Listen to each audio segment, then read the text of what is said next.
சின்ன சேனலுக்கு எதா இருந்தாலும் அது கொஞ்சம் ஆதரவு கொடுங்க. உங்க பொண்ணான கையை கொண்டு அந்த பெல்லில தட்டிடுங்க. அவங்களுக்கு சப்ஸ்கிரைபர் 5 10 ஏறுனா அவங்க மனசு சந்தோஷப்படும். அவங்க வீடியோவும் பாருங்க.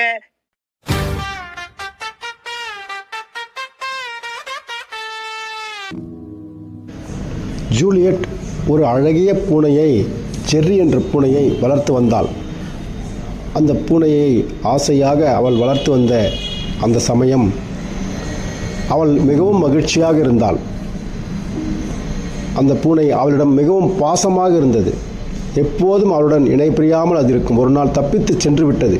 அவள் மிகவும் வேதனைப்பட்டாள். அகன்ற வீதிகளில் அந்த பூனையை தேடினாள். மீண்டும் ஒரு நாள் அந்த பூனை தற்செயலாக அவள் வீட்டிற்கே வந்துவிட்டது. அவள் மிகவும் மகிழ்ச்சி அடைந்தாள். சின்ன சேனலுக்கு எதா இருந்தாலும் அது கொஞ்சம் ஆதரவு கொடுங்க. உங்க பொண்ணான கையை கொண்டு அந்த பெல்லில தட்டிடுங்க. அவங்களுக்கு சப்ஸ்கிரைபர் 5 10 ஏறுனா அவங்க மனசு சந்தோஷப்படும். அவங்க வீடியோவும் பாருங்க. மறக்காம சர்ப்ரைஸ் பண்ணுங்க.